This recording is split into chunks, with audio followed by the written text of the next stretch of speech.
So, welcome everybody. Please find a seat at this retreat. I think most people are here. Still a few people coming in. But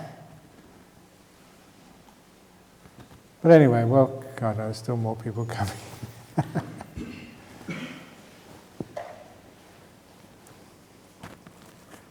Very good. Hugh, is there any more outside, or is that you the last one? Very good. I think we need to, for the Jhana Grove, to get one of those little collie dogs, you know, the ones which round up sheep, you know, in the Australian farms, to round up everybody, to sort of muster everybody to come to the talks.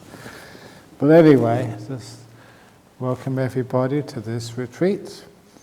And I know that some of you have arrived a few days before, so it's wonderful you've had a time to settle in. Some have just arrived this afternoon. I think a few people have yet to arrive or on the aircraft on the way here. But these retreats which we have here are very much middle way retreats. Middle way means avoiding any extremes, to allow the body to become comfortable, to allow the mind to become comfortable, and thereby to achieve a very deep and wonderful state of peace. So the goal of the meditation is peace of mind, and with that peace of mind, you know, it's not just being quiet, it's also being wise, being kind, being still. This meditation combines everything. My experience of training in Thailand for many years, and also understanding the teachings of the Buddha, the original teachings from the scriptures. Now, this is a genuine way of meditation, to allow the mind to be calm and peaceful. It may differ from other meditations you've done on other places, because it's not forceful at all. I found that when you use force to meditate, it can get you so far, but the mind becomes very tight. And it doesn't have the softness, the relaxation which is required to get into very powerful deep states of mind. If you use force, you know, to focus the mind, yes, you can achieve a little bit, but you can only go so far. And you have to sort of come back again and learn how to make the mind peaceful and still. And for many of you who have known my teachings for a long time, that's the type of meditation is learning how to be still so insight and wisdom can arise. Realizing that without stillness there can never be any wisdom. And any sort of insights we have, if the mind isn't still, are just superficial insights, that's all. You never really get deep into things. And the simile I usually give is a simile of a lake. If there's waves on the surface of the lake, you can never get a clear reflection of the stars and the full moon. And if you look up the sky this evening and tomorrow, the moon is full. It's a very beautiful time to start meditating. And if you go to one of the lakes, or lake down the bottom, and you look at the image of that moon, if there are waves or ripples in that lake, you can't see a perfect image. But you can imagine when that lake is perfectly still, when there's not even one ripple moving across the surface of the lake, you get a perfect reflection of the moon and the stars. And that's just like the mind. To be able to reflect reality, to see things as they truly are, without distortion, we've got to use a mind which is perfectly still, so there's not even a ripple on the surface of that mind. So our goal is to get the mind to be still, so we can see perfectly the nature of things. And to be able to get the mind still, there's a number of things we have to do first of all. And I said it's a middle way retreat, because in order to make the mind still, you have to look after your body, to make sure the body is relaxed, rested, well fed, well exercised. And so for the first couple of days of this retreat, you don't expect very much. And it means that you don't have to, say, right, I've got to meditate, I'm going to get up at 3 o'clock in the morning, Or even better, 2:30 in the morning. No, I'm not going to go to bed. I'm just going to sit up here. Because that was one of my stories. And I've got many of these stories, and I give so many talks that most of you have heard these stories. But I still remember the very first Wesak which I went to. It was celebrated at Cambridge University, because that's where I got into a Buddhist group. And that was where I first heard the story of the Buddha becoming enlightened, as you usually do here on Wesak days. And that's where you heard that the Buddha sat under the Bodhi tree.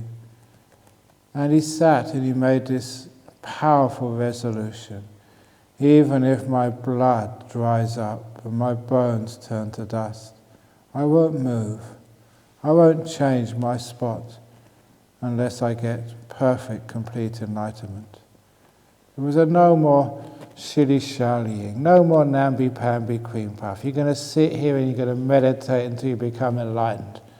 That's the real great monks and nuns. That's what you really have to do, Sister Gotami, if you really want to become enlightened. Just sit here and push through the pain. I don't care, my blood will dry up, my bones will turn to dust. This is it. I don't care how much it's going to hurt. Enlightenment is more important than anything else. I'm just going to go through it. I'm not going to give in. Whatever that my pain on my body throws at me, I'm just going to sit here no matter what. I'm going to be the tough person. I know many of you have heard that story, but you know, because when I was only 18, when you're 18, you're very young and very stupid.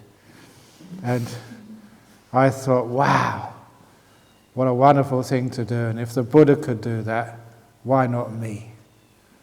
So I went back to my room after the ceremonies were finished about 4 o'clock, 5 o'clock in the afternoon.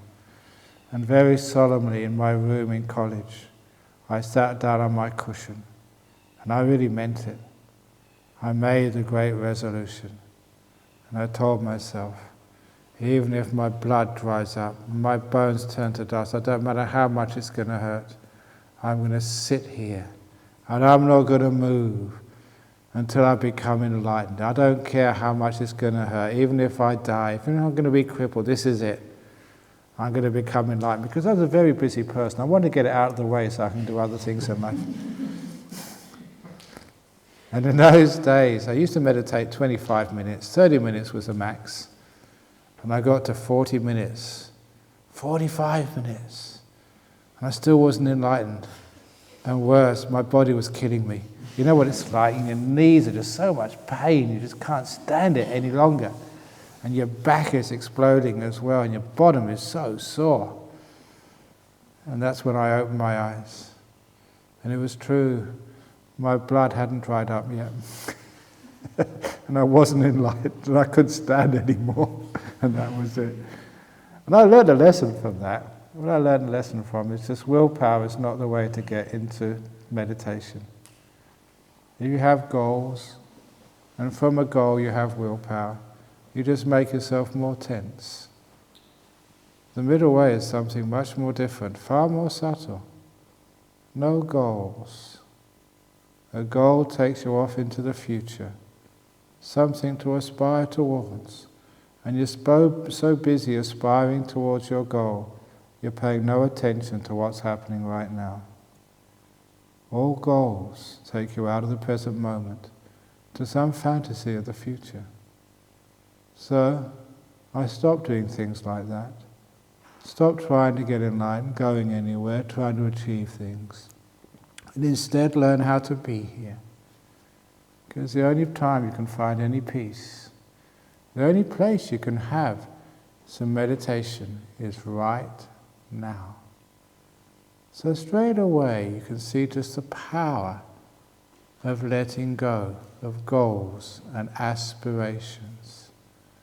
Instead, you're just here, peaceful, not going anywhere, not doing anything, just being.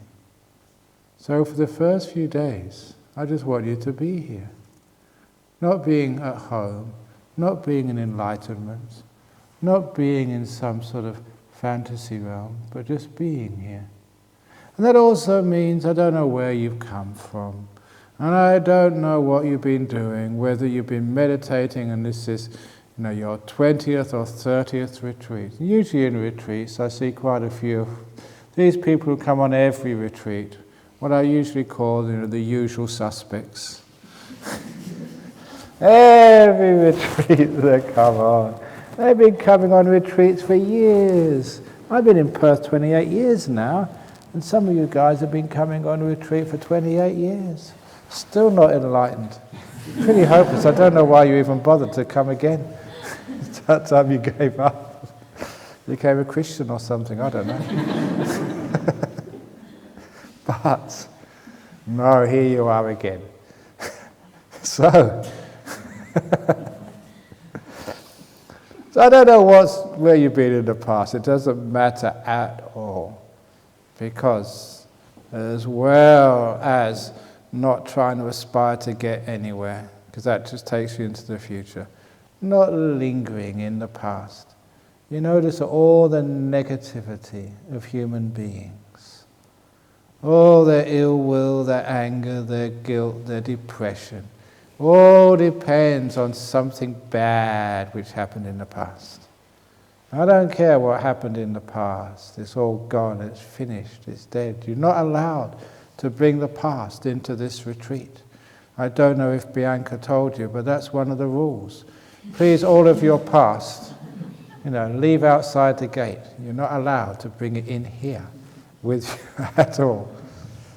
So, if you have any past trouble, the usual method, which many of you have heard me say before, is if you do have some pain or trouble or difficulty of the past, some trauma, you've been cheated, people have been cruel to you, you've had cancers, you've had lots of pain and difficulty in your life, you have to let it go.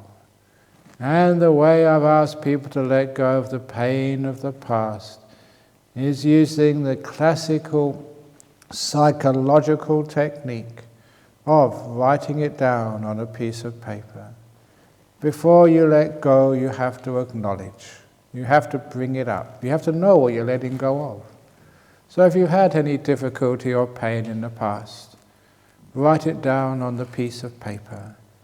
And in the Ajahn Brahm method, the type of paper you have to write the pain of your past on, what people have done to you which was really terrible and unnecessary, what you've done to others, the type of paper you have to write this down on is called toilet paper.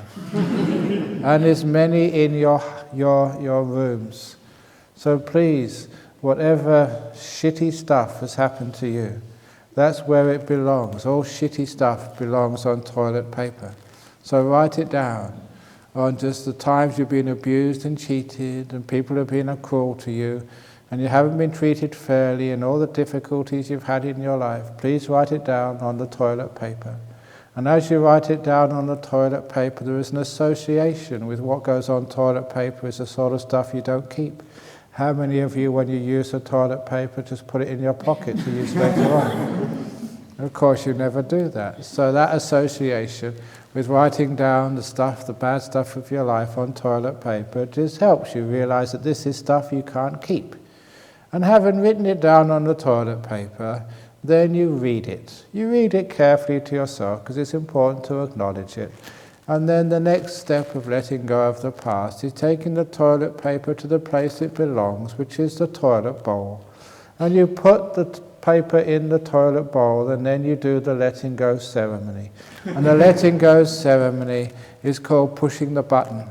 And as you push the button, all this water comes out, and all the pain of your past swirls around in the bottom of the bowl, and it goes around the bend into oblivion forever. You've let go of the pain of the past.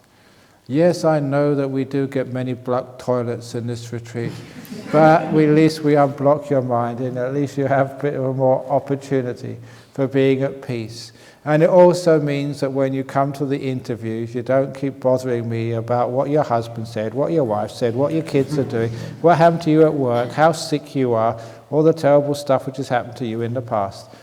Please don't unload that to me. I am not the toilet.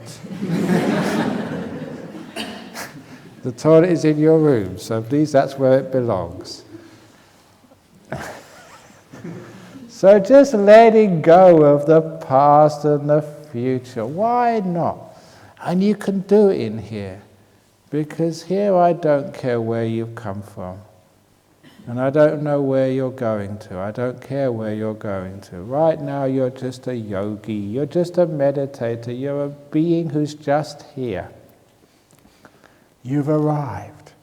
Isn't that a wonderful thing? Now, sometimes they say that that's a word in English. When you've made it in life, when you just got to the peak, you've got your $1 million, you're famous, you're healthy, you've arrived. So each one of you has arrived. Right here, right now. So isn't it brilliant? All the planning to try and get here, many of you come from overseas, all the going through the customs and getting all your luggage weighed and sitting in this economy class seats, crushed against other people. People just, going past you and knocking your robe off. That's what happens to me. I try and keep so that my right side is always on an aisle seat, because if the right side is next to the aisle, people always come and knock my robe off and I have to keep putting it on again, and just really a pain. And then you get yourself settled down in meditation and the person sitting next to you knocks you on the shoulder, they've got to go to the toilet, and just about to get into jhana and they have to go to the toilet. So anyway, you've been through all that trying to get here, and if you just come locally, you've got to sort of clean up all your mess in your house and just get permission from your relations or your kids or whatever. So you've arrived, well done, you're here. Now you're here, don't go anywhere. Stay here. I don't know what it's like for you, but if you have a husband, husbands are so much trouble, and they're always demanding this and demanding that, and now you've got no husband. This is a husband-free zone. All of you have got wives, always nagging and asking for this and asking for that, and this is a wife-free zone as well. So isn't it wonderful? You're free. Those of you who've got kids, no parents. You're by yourself, you're totally free. So remember, you're free of the past, you're free of the future, you're free of all of these entanglements which stop you soaring high.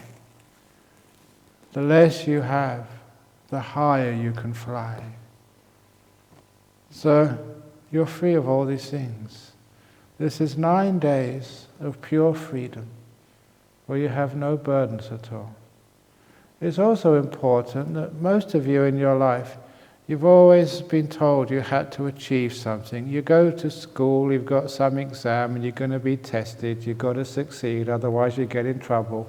You either get into trouble or you have to do the examination again, and that sucks. Here, you've got nothing to achieve. No goals to get. Isn't that wonderful? No one is going to judge you. You just got to be where you are. Nothing to achieve. No sort of list of things you've got to tick off and get done by the end of these 9 days. Look, I guarantee you're not going to get enlightened on this retreat, so give up at the beginning and you have much more fun. Any of you trying to get jhana, you're no hopers. You've been here before, you've not got jhana before, so don't even try. Instead, just enjoy yourself and have fun. And then you might get the jhanas. Well, all of you aiming for something, trying to get something, that never ever works. You should learn that by now. So that's why we don't have any goals. No aspirations. That just takes you into the future. No lingering in the past. Your job is to be here as much as you possibly can.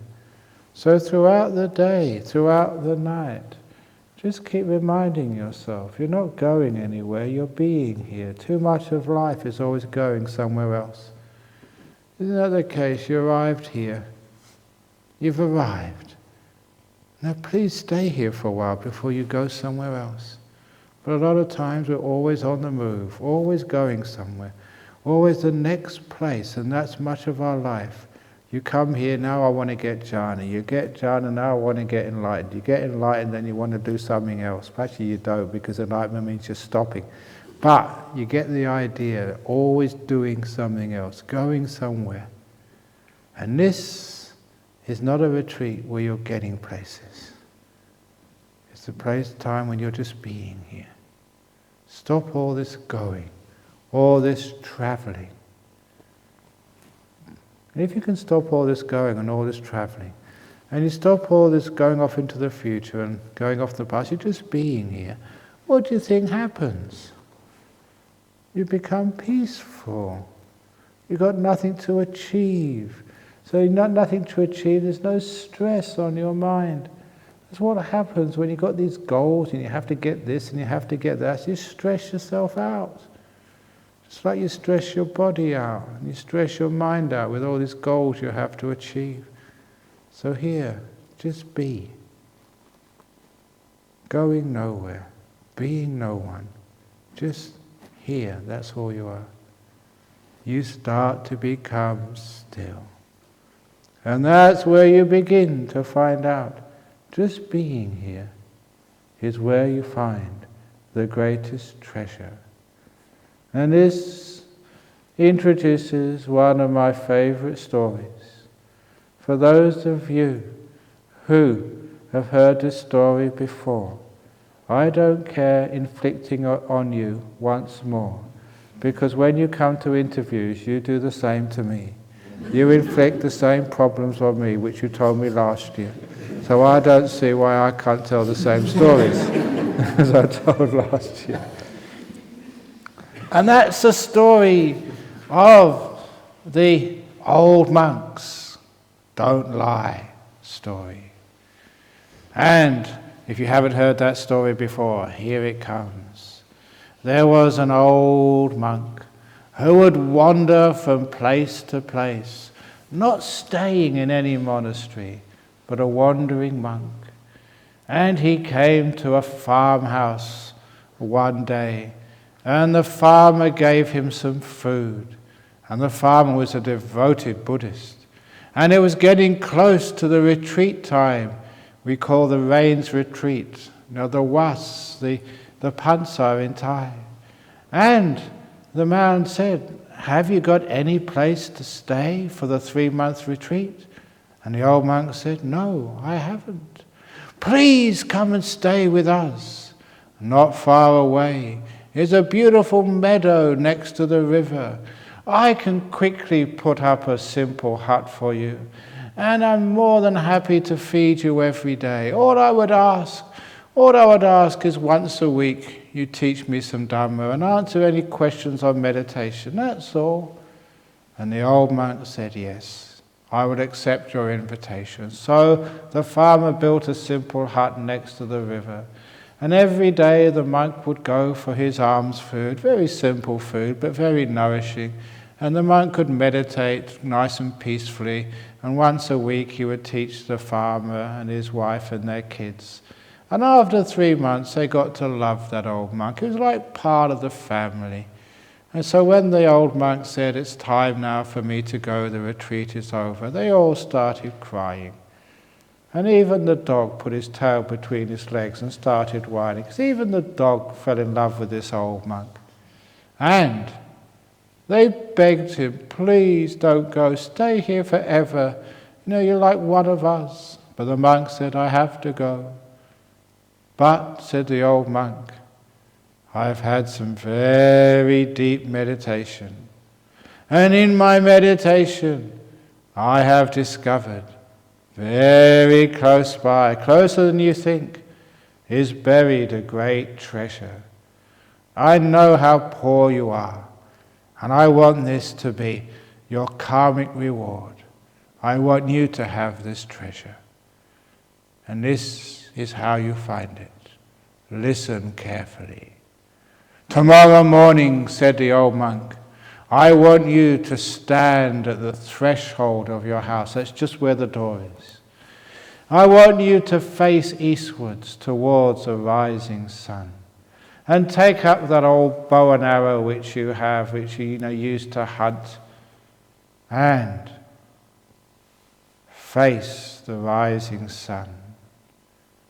With your bow and arrow in your hand, when the sun rises, stand and face the rising sun and let the arrow fly. And where the arrow drops, there you will find the treasure.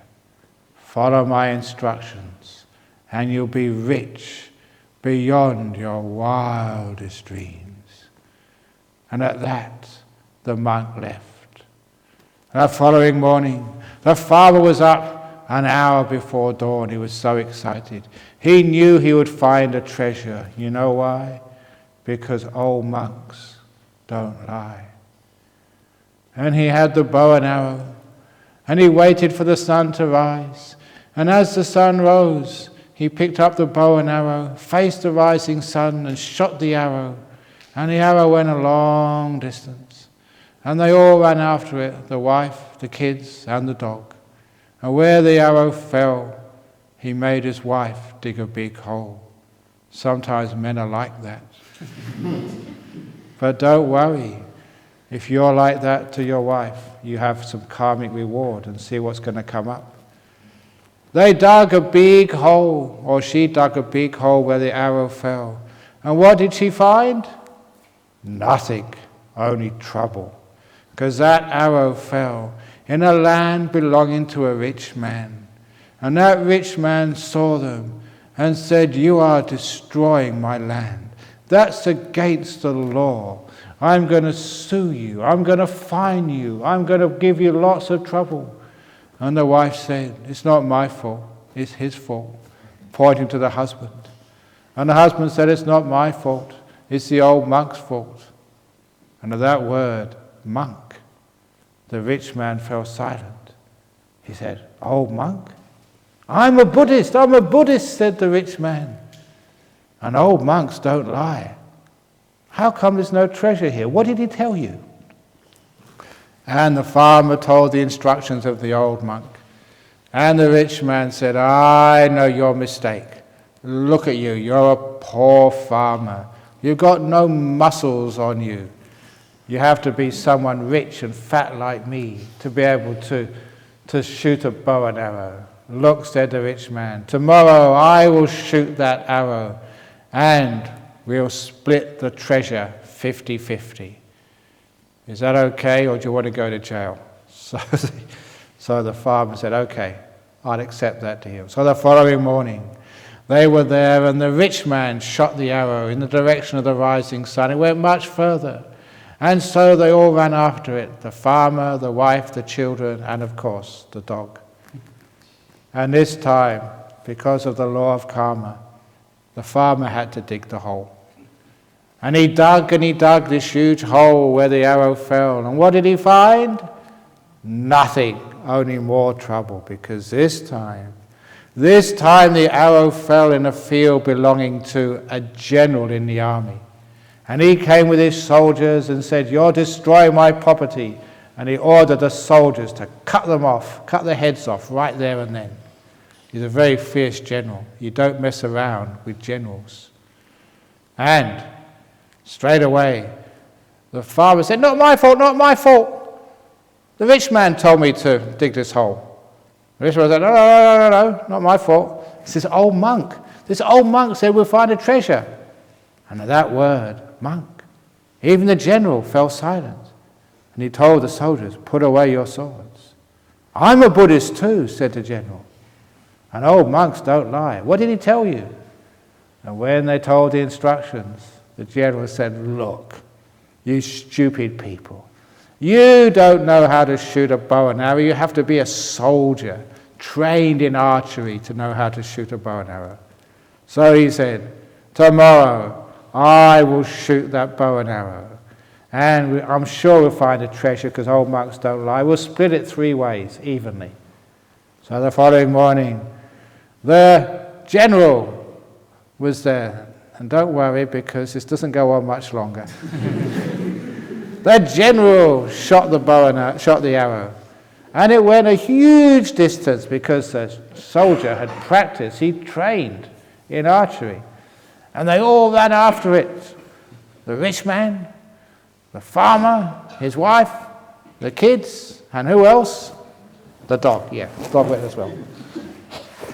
And this time it was a rich man's job to dig the hole where the arrow fell. He dug a really huge hole. And what did the rich man find? Nothing, only more trouble, because this time, the arrow fell in the king's garden. That's big trouble. And the king arrested a lot of them and put them on trial. And he told everybody, destroying the king's garden is a capital offense, punishable by death. Before I execute you, explain what you were doing. And the general said, sorry, it's not my fault, this rich man's fault. And the rich man said, no, not my fault, it's this farmer's fault. And the farmer said, not my fault, the old monk got us into trouble. And at that, the king said, hang on, I'm a Buddhist too, and old monks don't lie. I've got to get to the bottom of this. I'm going to put you in jail until I find out exactly what's happened. So he put them in jail, and he sent his soldiers out to find that monk. They soon found him, and they dragged him back to the palace. And the king said, oh monk, you've got these people into really big trouble. They're about to be executed. Why? And the old monk said, because, Your Majesty, they did not follow my instructions. What do you mean? Said the king. Listen, Your Majesty. Tomorrow, you go to that poor farmer's house. You take the bow and arrow and follow my instructions. And I guarantee you will find the treasure, because I'm an old monk, and old monks don't lie. And, Your Majesty, out of fairness to all these other people, please split the treasure evenly 4 ways. Even the share for a king would satisfy you. How much more would it satisfy the poor man? And the king agreed. So the following morning, the king was at the threshold of the house with the general, the rich man, the farmer, the farmer's wife, the children, and the dog. Who else? The old monk. Yeah, I forgot the old monk. He was there too. This time, the king stood at the doorway of the house. He waited for the sun to rise. First of all, he asked the monk.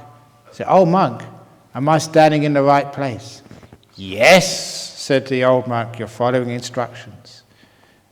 And he waited for the rising sun. And the old monk said, correct, Your Majesty, you're following that instruction. He picked up the bow and arrow. Correct, Your Majesty. And he faced the rising sun. Correct, Your Majesty. And he was about to shoot the arrow.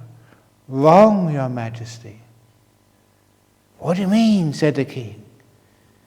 And the monk said, I told you, Your Majesty, to let the arrow fly, not to shoot it. And the king understood straight away.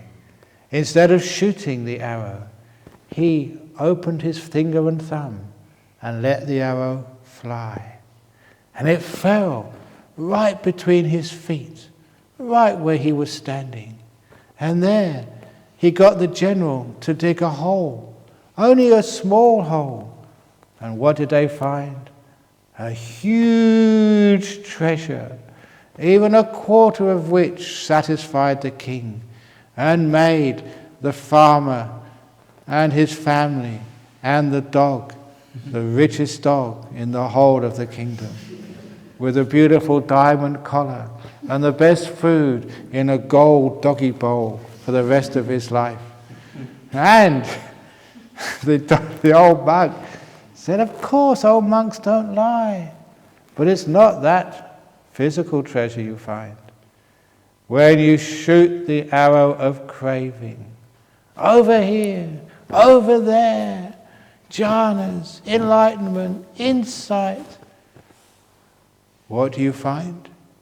Nothing, only trouble. But if you let the arrow of craving fall, Let it fly. Where does it drop? Right where you are. Right here, right now. You only have to dig a small hole, and there you will find a treasure beyond your wildest expectations. Right here.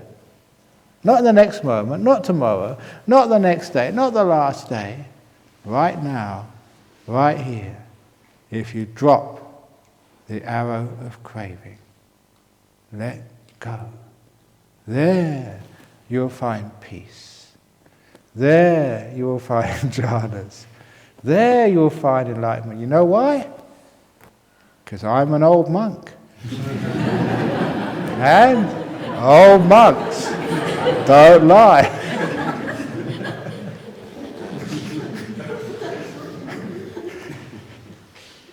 That's a beautiful story. And it's not just a funny story. I had a bit about the dog. The dog's got nothing to do with the story at all. But I add it just to make it interesting. But the important part of the story is that the simile there, even in meditation, sometimes we shoot arrows of craving, wanting something, aiming for something, over there. Right, in this meditation, I'm really going to get deep. This retreat, this is it, I've been here many times, no more messing around. This retreat, I'm really going to meditate. I'm going to get up early, do so many hours, I'm going to really get into it. That is called shooting the arrow of craving. It doesn't matter how deep a hole you dig, you only find nothing but trouble. But if you let go, let the arrow fall. Where else can it fall? Right where you are, right now, right in this moment. And there you find the treasure. That's why all aspirations, all wanting, all aims, all goals only cause you trouble. Just being here is the hardest thing to do. Not going anywhere. Letting go of all craving, all control, all wanting, all trying to fix things up. That is one of the most difficult things to do. But here, you've got the freedom to do it. No one is going to push you. No one is going to judge you. In this place, you can just be. Not going anywhere, just be. Letting go of the arrow of craving. And I'll tell you what happens. It's obvious when you don't want anything. There's no stress in the mind. There's no busyness. There's nothing to think about. Instead, you're quiet. There's nothing to do. When there's nothing to do, you're at peace. And that's why people always want to get things out of the way. They want to get things out of the way, get all these jobs done. Why? Not so you can be free to do more jobs. So you can be free of jobs. You complete all your work so you can be free of business. You've done all of that. So now be free of all the busyness of your life, all the jobs. So you've got nothing to do at all. When there's nothing to do, you do nothing. When you do nothing, you're still. When you're still, everything starts to get very powerful and very profound. When the mind doesn't move, that's when the lake becomes still. That's when you can start to see the full moon and all the beautiful stars reflected in your still mind. So remember, stillness comes when you don't want anything. When you want something, you're disturbing the surface of the lake. Even if you want good things, wonderful things, noble things, you're still disturbing the surface of the lake, your mind. So shh, just be here and want for nothing. They say that that's the word to describe the rich people of the world. You know, the Bill Gates, here in Australia, Western Australia, Gina Reinhardt. All these rich people, they want for nothing. That's one of the ways to describe a rich person. It's always also the word to describe a monk or a nun. We want for nothing. We don't need anything. We're at peace. That's why it's so difficult to try and get something for a monk. They keep on asking me, what do you want? Nothing. So if you really want to give me a gift, get a nice box, a nice shoe box, or any old box, then wrap it with beautiful gift paper, put a nice bow on it, and write to Ajahn Brahm. And give it to me at the end of the retreat, out of respect. But remember, don't put anything in it. And when I open it, there's nothing inside of it. Wonderful, that's what I always wanted. Because I want for nothing. So please give me nothing. What I used to say to my girlfriends when I was a lay person, give me sweet nothings. And that's just what she gave me. She gave me nothing. Anyway, I don't want to go further down that path. But when you want for nothing, then you're at peace. All this wanting business, that is what drives the mind crazy. And here we're letting it all go. Being peaceful. That is the middle way. Not trying to get rid of things, not wanting things, just being with whatever you've got. And you find that when you stop wanting what you already have, you find it gets more and more beautiful. It's really weird. When you want something, what you already have is just no good. But when you stop and look what you have, and stay with what you have, stay with this moment, it gets more and more beautiful with every second. It's like a simile. It's really hard to get these similes, but the simile which I made up is like on life, we're always moving, always going on to the next thing. And sometimes it's because we've got no place to stop. So sometimes on the journey of your life, you find this old, rough, cold stone bench. It's not even, it's all lumpy, and it's cold, and it's really hard. But it's the only place you have, so you stop your journey and you sit down on it for a few seconds. And it's not comfortable when you first stop. But on that stone bench, the longer you sit on it, the warmer and more comfortable it becomes. Soon the cold has disappeared and it's quite warm. Next the bumps disappear, so it's very even. Next it's not hard anymore, it becomes soft like a big cushion, like a sofa. And soon it becomes the most comfortable place you could ever sit. The hard bench transforms into something so comfortable and so wonderful. This present moment when you first stop, it's not that comfortable, it's hard, it's cold, it's difficult to stay with. But just persist, stay here, and the longer you stay here, the more comfortable here becomes. You stay long enough, you say, wow, this is beautiful, why do I want to go anywhere? I'm just having a wonderful time just being here. This is how meditation evolves. When you want something, you get nowhere. When you stay where you are, it gets more and more peaceful, more and more beautiful, more and more comfortable, which is why I often say there is like a tipping point in meditation. When you get to the delightful mind, I sometimes say the delightful breath, you stayed in the present moment long enough, whatever you're observing becomes delightful, enjoyable. You are having a good time. And that is an important part of the meditation, so important that I encourage you that if you start getting happy when you're meditating, indulge in it, get off on it, have fun with it. Even if you're having such a wonderful meditation and you miss your lunch, I'll give you special permission to have a late afternoon snack. If you just don't worry about missing your lunch. You can always have, actually most people that have such a good time in meditation, they don't even want anything, just so happy, just enjoying the bliss of the mind, having a wonderful day, don't even think about lunch, even though you know you're not going to have anything till the following morning. So don't worry about your tummy, worry about your mind and the bliss of the present moment. From stillness we get bliss. And you know what that bliss means? It means you're ending suffering. There are two types of meditation. And this is just for the introduction. And please keep this in mind for the whole retreat. And I'm sure I'll mention this again.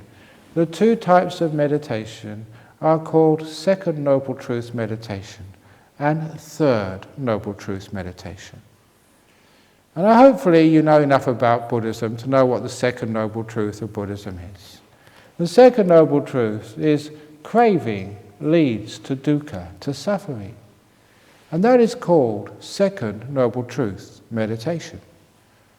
So if you are suffering, and if the meditation is not happy, you're not blissing out, you're not having peace, you're not enjoying yourself, that means that you do Second Noble Truth meditation. The cause of suffering is craving. You wanted something stupid. So if you crave, even for good stuff, you are creating suffering. So if your meditation is not happy, not blissful, there's only one reason. It's nothing to do with you, that I can't meditate. You're just doing the wrong type of meditation. I'm not talking about breath meditation, metta meditation. This goes across all types of meditation. That's why I call it Second Noble Truth meditation. I want. Result, suffering, suffering, suffering, suffering. I want to be peaceful. I want to sit for longer than I've sat before. And I just want to sort of stay awake. There's all wanting. Causes suffering. Second Noble Truth. Craving makes suffering. So instead, on this retreat, it's a Third Noble Truth meditation retreat. And the Third Noble Truth, letting go of craving, leads to the end of suffering, nirvana, the ultimate happiness. So, if you let go of craving, you don't want anything, you don't judge this moment, this is good enough for me, then, because you don't want anything, where does that lead? Happiness beyond your wildest dreams, eventually to enlightenment. So remember, that's how we meditate. Third Noble Truth meditation. Let go of craving. Let go of control. Let go of wanting. Let go of all your aspirations. If you do, all your aspirations, then eventually you get the beautiful delight. That's why I often say there are usually 4 types of spirations. First of all, you get inspiration.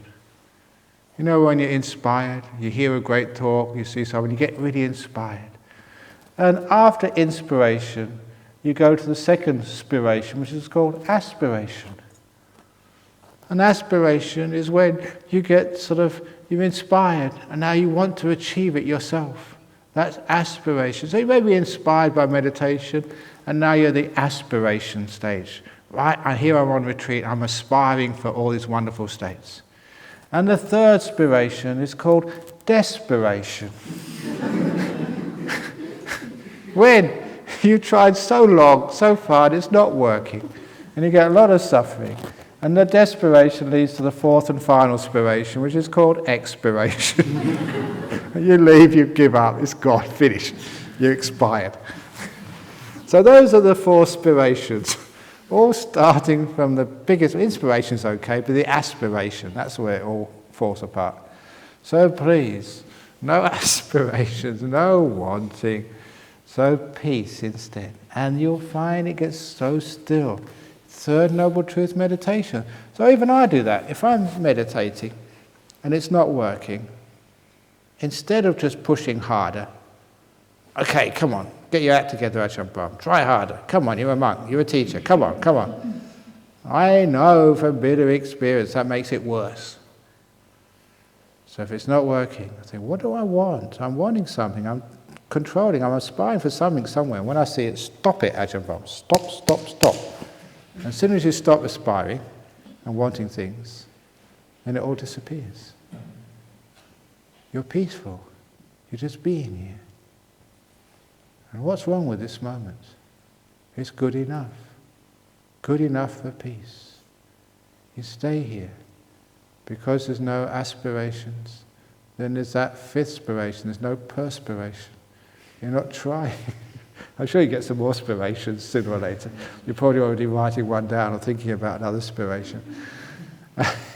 And you're at peace. And that's what meditation's here for, to learn how to be at peace. And learn that you drop the hour of craving, and it's a huge treasure. You're at peace. You're still. The happiness builds up. And my goodness, it really blows your mind how peaceful and still you can be. And how things disappear. Have a wonderful time. This is what the meditation is.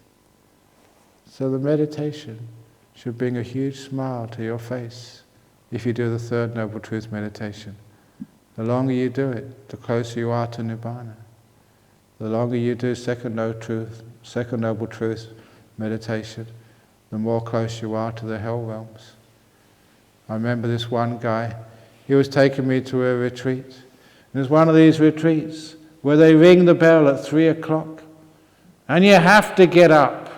And if you don't come up, then they send the big guys to drag you out of your bed. There are CCTV cameras in each bedroom to make sure that you're not slacking off. And they have bells every hour to make sure that you all meditate. And they have these big sticks. You've seen these Zen retreats, they've got a big stick, and if you just nod a small amount, whack! And there's absolutely no talking. If you talk, you get sort of executed.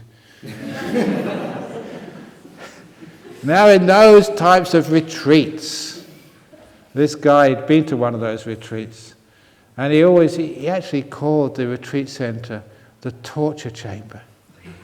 Every time he came into the room, he thought it's like going to the torture chamber again. Because that's what they do in Guantanamo Bay. It's called prolonged stress positions. Left leg over the right leg, back straight, head up. They use that for torturing people. It's against human rights. Amnesty International would object to Buddhist retreat centers run like that. We don't do that here. So this place is not the torture chamber. It's the entertainment center.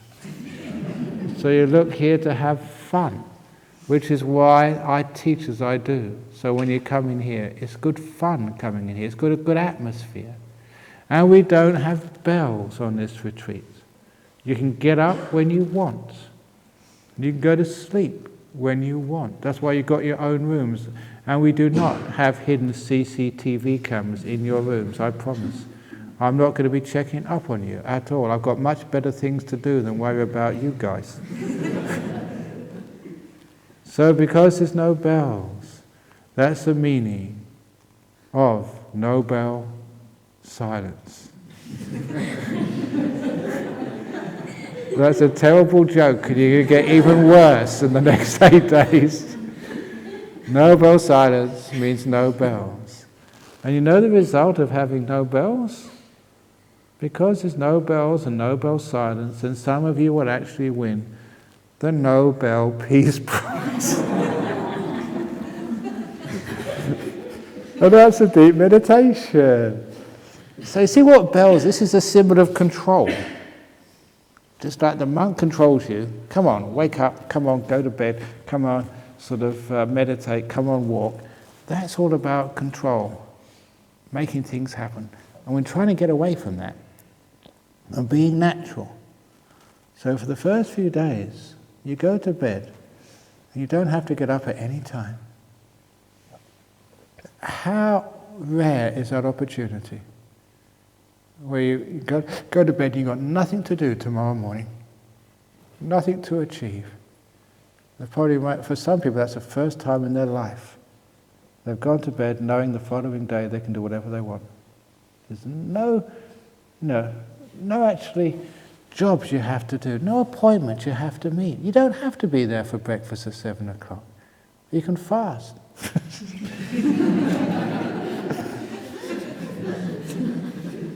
But it's an amazing thing. It's amazing. You don't even have to, you may be really sort of jet-lagged, really tired. It's amazing. You may not be able to get up for the morning chanting, but you're always, everybody is up for breakfast. Sometimes you think you should have breakfast at 4 o'clock and then everyone get up so early. So just enjoy the breakfast. And if you're tired, after breakfast, go to bed. And get up for lunch at 11 o'clock. And after lunch, go back to bed again. You're allowed to do that. Seriously. In other words, be kind to yourself. But of course, the opportunity to do that is wonderful. I mean, I can actually do that, that's okay, yeah. But a lot of times you can't do that. You know why people can't do that? Because they feel guilty. Stupid, stupid, stupid. What are you feeling guilty about? Well, I'm on retreat, I can't do that. Why not? It's not against the rules. Did Bianca say, no, you can only sleep a certain amount of time? Did Bianca say you're not allowed to go to sleep after the breakfast and wake up just before lunch? It's not one of the rules, so get into it. But the point is that many of you are sleep deprived. You know, that's one of the reasons why when people meditate they get dull and dozy. It's nothing to do with something wrong with their meditation, it's just they're tired. So for the first few days, catch up. Go to bed tonight knowing that it doesn't matter what time you wake up, you just wake up whenever you wake up. If you want to set an alarm for, what time do we have breakfast at 7 o'clock? It's 7 o'clock, but actually you don't have to set the alarm, you'll wake up by 7, all of you, no matter how tired you are. And you can have a nap afterwards if you like. I'll give a talk at 8 o'clock, but even that's recorded, so you can always catch up with it afterwards. Be kind to yourself. Soon there comes a time when you don't want to go to sleep. You've caught up. The body is then relaxed. It's amazing how much you have to fight this body and its needs to survive in our modern world. You get up in the morning, you have to get up to go to work. You have to get up to catch the flight. You have to get up to get to that appointment. And you're fighting against this body. On this retreat, don't fight against this body. Work with this body. Treat it with respect for a change. And if you treat the body with respect, the body will really help you.